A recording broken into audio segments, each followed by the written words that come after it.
الرحمن الرحیم۔ ابھی تک پچھلی ویڈیوز کے اندر ہم نے جو چیز دیکھی وہ اس میں سے جو ایک اہم چیز تھی وہ تھی اموال زکوٰۃ کیا ہوتے ہیں۔ وہ 4 قسم کے اموال ہم نے دیکھ لیے، اموال زکوٰۃ۔ پھر ہم نے دیکھا کہ نصاب کی 2 قسمیں کیا ہیں، زکوٰۃ کے نصاب کی 2 قسمیں کیا ہیں اور ان کی تفصیلات کیا ہیں وہ ہم نے دیکھ لی۔ اس کے بعد اگلا سوال یہ پیدا ہوتا ہے کہ زکوٰۃ کی تاریخوں کا حساب کتاب کس طرح کیا جائے۔ تو اس میں یہ ہے کہ جو زکوٰۃ کہ ہم نے نصاب پڑھا تھا اس میں جو پہلی قسم کا نصاب ہے جو کہ زکوٰۃ دینے سے متعلق ہے، تو جیسے ہی کسی شخص کے پاس وہ نصاب پورا ہو جائے تو وہ اس کی سال کا حساب کتاب شروع ہو جائے گا۔ یعنی اگر ہم یہاں پہ لکھ لیں، مثال سے نہیں سمجھ لیتے ہیں اس کو، مثال کے طور پر 25 ربیع الثانی 1435، یہ یعنی ہجری تاریخ لینا ضروری ہے کہ یہ جب یعنی اس تاریخ کو کسی شخص کے پاس وہ زکوٰۃ کا پہلی قسم کا جو نصاب تھا وہ پورا ہو گیا، تو اس کا مطلب ہے وہ صاحب نصاب ہو گیا اور اس کی سال کی کاؤنٹنگ جو ہے وہ شروع ہو جائے گی۔ وہ اب 1 سال گزرنے کے بعد، پورا 1 سال گزرنے کے بعد، یعنی 25 ربیع الثانی 1436 یعنی اگلے سال ہجری کو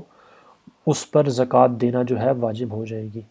اس وقت ہم کہیں گے یہ جو تاریخ تھی اس کو انعقاد ہوا، اس کو جو نصاب تھا اس کا انعقاد ہو گیا اور یہاں پہ اس کی ادائیگی جو ہے وہ واجب ہو گئی، زکوٰۃ کی ادائیگی کرنا اس پر واجب ہو گئی۔ تو اب یہ ہے کہ پھر اگلے سال اسی طرح 1437 کو بھی اسی طرح ہی 25 ربیع الثانی کو وہ زکوٰۃ دے گا، پھر آگے سے 1438 کو بھی، اور اس طرح سے چلتا جائے گا وہ۔ اب اگلا سوال یہ پیدا ہوتا ہے کہ ایک دفعہ تو بالفرض اگر وہ صاحب نصاب بن گیا تھا اور دوران سال اس کے جو ہے وہ کم ہو گئے، نصاب سے پیسے کم ہو گئے اس کے، اور پھر بڑھ گئے، اور پھر جو ہے وہ بڑھے رہے، اور پھر آخر میں آ کے یعنی تاریخ کو بھی یعنی وہ موجود تھے اس کے پاس نصاب کے بقدر پیسے۔ تو اب سوال یہ ہے کہ دوران سال نصاب سے پیسے اگر کم ہو جائیں تو کیا زکوٰۃ رہتی ہے یا نہیں رہتی؟ تو اس کے اندر فقہ حنفی کا یعنی فقہ حنفی کا موقف اس کے اندر یہ ہے کہ اس سے فرق نہیں پڑتا، اور دوران سال اگر نصاب سے پیسے کم ہو جائیں یا زیادہ ہو جائیں اس سے فرق نہیں پڑتا، صرف یہ دیکھنا ہوتا ہے کہ ابتدا، یعنی یہ ابتدا سال کا اور یہ انتہا، اگر ان 2 موقعوں پر اس کے پاس موجود ہے نصاب کے بقدر پیسے تو اس نے وہ زکوٰۃ دینی ہے۔ یعنی ایک مرتبہ یہ تاریخ بالفرض 25 ربیع الثانی مقرر ہو گئی ایک دفعہ، اب اس نے ہر سال یہ دیکھنا ہے کہ اگلی جو 25 ربیع الثانی آئے گی کیا اس وقت اس کے پاس نصاب کے بقدر پیسے ہیں، اگر ہیں تو وہ زکوٰۃ دے دے گا، اگر نہیں ہے تو نہیں دے دے گا۔ لیکن یہ کہ پورا دوران سال، پچھلے سال کے دوران اس کے پاس پیسے کم رہے یا زیادہ رہے اس سے فرق نہیں پڑے گا۔ ہاں فرق اس چیز سے پڑے گا کہ اگر دوران سال کا بھی اس کے پاس مکمل طور پر پیسے ختم ہو گئے، یعنی مکمل خاتمہ، یا جس کو ہم فقہ کی زبان میں ہلاک کہتے ہیں کہ ہر چیز ختم ہو گئی، اب اگر وہ ہلاک ہو گئے، پیسے ہر چیز ختم ہو گئی، اس کے پاس کوئی روپیہ پیسہ، سونا چاندی، مال تجارت، کوئی چیز نہیں رہی، تو اب یہ ہے کہ اس کا سال کا نصاب جو ہے وہ سال کا حساب کتاب نئے سرے سے شروع ہوگا۔ اب ہم کہیں گے کہ وہ اب اس نے یہ تاریخیں جو ہیں ان کا حساب کتاب ختم ہو گیا، اب اس نے نئے سرے سے دیکھنا ہے۔ اب جیسے ہی اس کے پاس نئے سرے سے پھر پیسے آئیں گے تو پھر ہم اس کا حساب کتاب دوبارہ شروع کر دیں گے۔ فرض کر لیں ایک مرتبہ اس کے پاس اگر پیسے ہلاک ہو گئے، اب اس کے پاس وہ جا کے پیسے آتے ہیں 10 ذی الحج کو پیسے آئے اس کے پاس 1435 میں ہی، یا 36 کر لیں، جو بھی کر لیں، تو اس تاریخ کو بالفرض اس کے پاس دوبارہ پیسے آئے ہیں، تو اب یہ اس کی تاریخ یہ مقرر ہوگی۔ اب آئندہ ہر سال اس نے پھر 10 ذی الحج کو اپنا زکوٰۃ دیکھنی ہے، اپنے پیسے دیکھنے ہیں، اگر وہ نصاب کے بقدر ہوں گے تو 10 ذی الحج کو وہ زکوٰۃ دے دیا کرے گا، ورنہ یہ ہے کہ وہ زکوٰۃ نہیں دے گا۔ ہاں یعنی اب اہم چیز جو یاد رکھنے کی وہ یہ ہے کہ نصاب سے کم یا زیادہ ہونے سے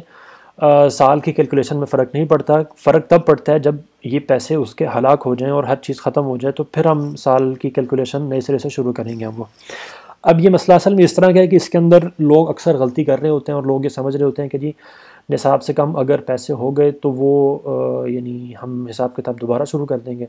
تو اس لیے یہاں پہ مناسب یہ ہے کہ اگر ہم فقہ کی جو بنیادی کتابیں فقہ حنفی کی اگر ان سے ہم دیکھ لیں، ان کی عبارات اگر ہم پڑھ لیں تو اس سے بھی یہ چیز ہے وہ ذرا واضح ہو کے سامنے آ جائے گی۔ تو سب سے پہلے اگر ہم دیکھ لیں کہ کنز الدقائق فقہ حنفی کی بنیادی کتاب ہے، سب سے پہلے اگر ہم حوالہ دیکھ لیں، یعنی اس مسئلے کا حوالہ کیا ہے فقہی کتابوں سے اگر ہم دیکھنا چاہیں تو کنز الدقائق اس میں کتاب الزکاة اور اس کا باب ہے باب اموال، باب زکاة الاموال. اس کی عبارت میں ایک دفعہ پڑھ دیتا ہوں آپ کے سامنے. فرماتے ہیں کہ وَنُقْصَانُ النِّصَابِ فِي الْحَوْلِ لَا يَضُرُّ إِنْ كَمُلَ فِي طَرَفَيْهِ، یعنی مطلب اس کا یہ ہے کہ سال کے دوران نصاب کا کم ہو جانا اس سے نقصان نہیں ہوتا، یعنی یہ جو سال کے دوران ہے یہ والا حصہ، اس دوران کم ہو جانا اس کا نصاب کا اس سے فرق نہیں پڑتا، نقصان نہیں ہوتا اگر وہ ان کمل فی طرفی سے مراد یہ کہ دو طرفیں جو ہیں یعنی ابتدا اور انتہا اگر اس میں پورا ہے تو اس سے پھر فرق نہیں پڑتا کہ دوران سال کم ہوا یا زیادہ ہوا. اسی طرح دوسرا اگر ہم نے دیکھنا ہو حوالہ تو وہ قدوری سے دیکھ سکتے ہیں، مختصر القدوری، امام قدوری رحمۃ اللہ علیہ کی کتاب ہے مختصر القدوری، اس کی بھی کتاب الزکوٰۃ کے اندر اس کی میں عبارت ایک دفعہ پڑھ دیتا ہوں کہ فرماتے ہیں کہ وَإِذَا كَانَ النِّصَابُ كَامِلًا فِي طَرَفَيِ الْحَوْلِ فَنُقْصَانُهُ فِيمَا بَيْنَ ذَلِكَ لَا يُسْقِطُ الزَّكَاةَ، اگر نصاب جو ہے وہ یعنی کامل ہو، پورا ہو، طرفی الحول یعنی سال کے دو طرفوں پر، وہی بات کہ ابتدا اور انتہا یہ دو طرفیں ہیں سال کی، ان دو طرفوں پر پورا ہے تو فَنُقْصَانُهُ فِيمَا بَيْنَ ذَلِكَ لَا يُسْقِطُ الزَّكَاةَ، تو اس کے دوران پھر اس کا کم ہو جانا وہ زکوٰۃ کو ساقط نہیں کرتا. اب انہوں نے لفظ استعمال کیا یہاں پر نقصان سے، یعنی یہ زکوٰۃ ساقط نہیں ہوئی، ہاں جو ہلاک ہوتا ہے اس کی وجہ سے ساقط ہو جاتی ہے پھر وہ. اور یہ میرے پاس کتاب جو ہے وہ موجود ہے، مکتبۃ البشریٰ کی کتاب ہے، اس کا حاشیے کے اندر انہوں نے پھر اس کی وجہ بتائی ہے کہ نقصان کی وجہ سے یعنی کیوں ہم زکوٰۃ کو ساقط نہیں کر رہے، تو اس کی وجہ یہ بتاتے ہیں یعنی حاشیے کے اندر لِأَنَّ النِّصَابَ شَرْطٌ لِلْيُسْرِ، کیونکہ نصاب جو ہے یہ شرط ہے آسانی کے لیے، وَفِي اعْتِبَارِ الْكَمَالِ فِي أَثْنَائِهِ عُسْرٌ، اور اگر ہم یہ کہیں کہ ہم نے پورا سال بھی اس کا اعتبار رکھنا ہے کہ پورا سال بھی نصاب جو ہے وہ پورا رہے تو اس کے اندر تنگی ہے، فَلَا يُعْتَبَرْ، تو اس وجہ سے اس کا اعتبار نہیں کیا جاتا. یعنی پھر ہوگا یوں کہ ہر روز انسان یعنی چیک کرتا رہے گا اچھا جی میری جو چیزوں کی مارکیٹ ویلیو ہے کیا وہ نصاب سے کم تو نہیں ہو گئی، زیادہ تو نہیں ہو گئی، اور ظاہر مارکیٹ ویلیو سونے کی، چاندی کی، مال تجارت کی، ان چیزوں کی بڑھتی کم ہوتی رہتی ہے، یعنی کوئی فکس نہیں ہوتی ہے، تو پھر یعنی اس کے اندر تنگی ہو جائے گی کافی زیادہ وہ. تو اسی لیے کیا ہوا کہ وَإِنَّمَا يُعْتَبَرُ ابْتِدَاءً لِيَنْعَقِدَ سَبَبُ الْوُجُوبِ عَلَى الْأَهْلِ، تو یعنی ابتداءً ہم نے یہ دیکھنا ہے نصاب کا پورا ہونا تاکہ انعقاد جو ہے وہ ثابت ہو جائے اور سال کی کاؤنٹنگ ہماری شروع ہو جائے وہ. وَانْتِهَاءً لِيَجِبَ الْأَدَاءُ عَلَى الْأَهْلِ، اور انتہا یعنی جب سال کے خاتمے پر ہم نے نصاب کو دیکھنا ہے تاکہ اس کی ادائیگی جو ہے وہ واجب ہو جائے، اس کو ادا کرنا واجب ہو جائے. قید بالنقصان احترازا عما اذا هلك كل النصاب فانه ينقطع الحول به الاتفاق، اور یعنی اب وہ یہ بتا رہے ہیں کہ امام قدوری نے جو نقصان کا لفظ استعمال کیا اس کی وجہ یہ ہے کہ وہ بچنا چاہ رہے تھے ہلاک کا لفظ استعمال کرنے سے، کیونکہ ہلاک جب ہو جاتا ہے مال یعنی ہر چیز ختم ہو گئی تو پھر تو یہ ہے کہ سال کی کاؤنٹنگ دوبارہ شروع ہو جائے گی، یعنی زکوٰۃ ساقط ہو جائے گی اور وہ نئے سرے سے حساب کتاب شروع ہو جائے گا سارا وہ. اور جہاں تک کہ یہ رائے ہے کہ سال کے دوران ہم نے نصاب کو دیکھنا ہے پورا، تو یہ شرط صرف امام ظفر اور امام شافعی کے نزدیک ہے، اور امام ظفر اور امام شافعی رحمۃ اللہ علیہ، یعنی وہ یہ کہتے ہیں کہ دوران سال بھی ہم نے دیکھنا ہے. یعنی آگے وہ فرماتے ہیں کہ وقال ظفر لا يلزمه الزكاة الا يكون النصاب كاملا من اول الحول الى اخره وهو مذهب الشافعي، یعنی امام شافعی اور امام ظفر ہیں ان کی رائے ہے، جبکہ احناف کی جو مین سٹریم رائے ہے وہ یہ نہیں ہے. اسی طرح اگر ہم نے ایک اور اس کی مثال دیکھنی ہو تو ہم علامہ کسانی رحمۃ اللہ علیہ کی کتاب ہے بدائع الصنائع، یہ یعنی یہ بھی فقہ حنفی کی ایک بنیادی کتاب ہے، بدائع الصنائع امام کسانی رحمۃ اللہ علیہ. تو اس کے اندر کتاب الزکوٰۃ کے اندر فرماتے ہیں کہ وعندنا نقصان النصاب فی خلال الحول لا يقطع الحول وعند ظفر يقطع، اور ہمارے نزدیک جو ہے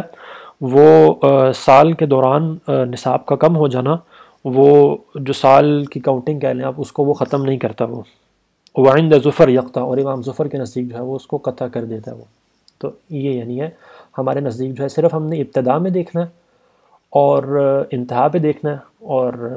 یعنی ایک دفعہ تاریخ فکس ہوگی تو اس کے بعد بس ہر سال اس تاریخ کو دیکھنا ہے۔ اس تاریخ کو اگر آپ کے پاس پیسے ہیں، چاہے اسے ایک دن پہلے آئے ہیں یا آپ کے پاس پورا سال رہے ہیں یا کم ہو گئے یا زیادہ ہو گئے، اگر اس تاریخ کو ہیں تو آپ نے زکوٰۃ دے دینی ہے، اگر اس تاریخ کو نہیں ہے تو نہیں دینی۔ تو یہ یعنی آسان ہے کافی۔